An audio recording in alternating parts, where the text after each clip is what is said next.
برلين مدينة مليئة بالقصص، لكن في بدايات القرن العشرين كانت تحمل قصة من أبشع ما عرفت البشرية. قصة رجل عاش حياة عادية في الظاهر، لكنه كان يخفي في داخله وحشا عطشانا للدماء.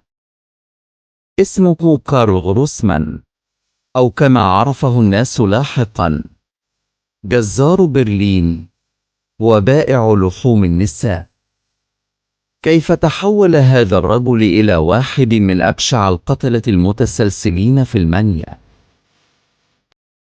ولد كار في ديسمبر 1863 لأسرة فقيرة. كان والده مدمنا على الكحول، قاسيا لا يعرف سوى الضرب والصراخ. في هذا البيت المظلم بدأ يتشكل كابوس المستقبل. منذ صغره ظهرت عليه ميول غريبة. كان يحب مشاهدة الذبح في المزارع، بل ويقترب من الحيوانات المذبوحة ليغطي وجهه وصدره بدمائها. ذات مرة في 6 من عمره دفع شقيقه جانبا ليشرب دم خنزير مذبوح. منظر صدم الجميع، لكنه بالنسبة له كان مصدر نشوة. في سن المراهقة عمل كارل داخل مسلخ، وهناك وجد المكان الذي يغذي شغفه بالدم. لكنه لم يتوقف عند الحيوان. حاول اغتصاب زوجة صاحب العمل، تم طرده. بدأ التشرد، السرقة، والاعتداءات الجنسية. سجله الإجرامي امتلأ بسرعة. تحرش بالأطفال، اغتصاب فتيات صغيرة، وحتى فتاة لم تتجاوز 4 ماتت بسبب جروح الاعتداء. من هنا لم يعد غروسمان مجرد مجرم عادي، بل وحشا يبحث عن متعة مشوهة في السيطرة على ضحاياه. في 1914 وبعد سنوات داخل السجن استقر كارل في برلين. شقة صغيرة بجوار محطة أوستبانهوف، موقع مثالي لاستدراج النساء القادمات من القرب باحثات عن عمل. كان يقدم نفسه كمنقذ، يوعدهن بوظائف كخادمة، لكن ما أن يدخلن شقته حتى يتحول الوعد إلى كابوس.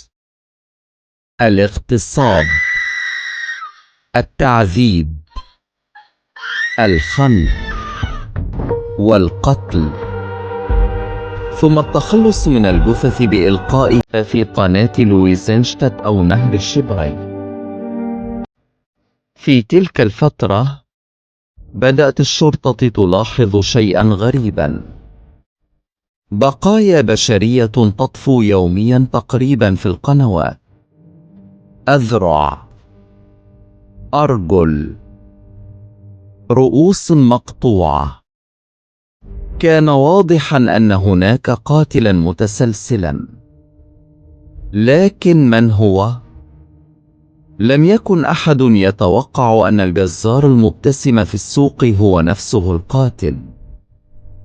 كارل لم يكن يسرق ضحاياه، بالعكس كان يجمع نقودهن ومجوهراتهن في كيس ويرسله لأقاربهن مرفقا بورقة كتب فيها: أنا جزار، لست لصا.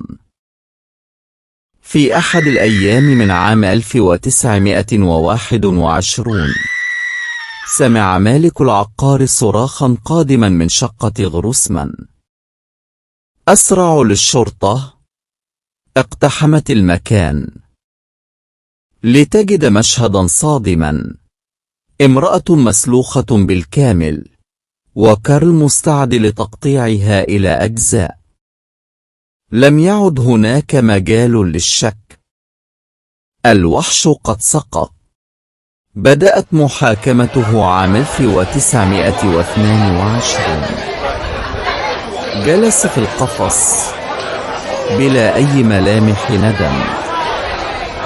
اعترف ب3 جرائم فقط، وحاول إنكار الباقي. الناجون من قبضته قدموا شهاداتهم، ووصفوا كيف حول حياتهم إلى جحيم. الصحافة الألمانية أطلقت عليه لقب جزار برلين، وأصبح اسمه حديث كل شارع. لكن كارل كعادته لم يتأثر. كان ينظر للجميع بابتسامة باردة. لكن كارل لم ينتظر الحكم، ففي اليوم الثالث من المحاكمة وجد ميتا في زنزانته. شنق نفسه بملاءة السرير، وكتب بدمه على الحائط: أنا رجل طيب، لكن كان يسكنني سفاح. الآن خرج مني وشنقني، وهو يتجول الآن في شوارع برلين، وسيعود للقتل مجددا. كارل غروسمان. قصة مرعبة من قلب برلين. رجل عاش طفولة مظلمة، وانتهى قاتلا متسلسلا، يترك وراءه ضحايا بالعشرات، وأسرارا لم تكشف حتى اليوم. قصته تذكرنا بأن الشر قد يسكن في أبسط الناس، وأن الظلام أحيانا لا يظهر إلا متأخرا، بعد أن يكون قد ابتلع الكثير من الأرواح.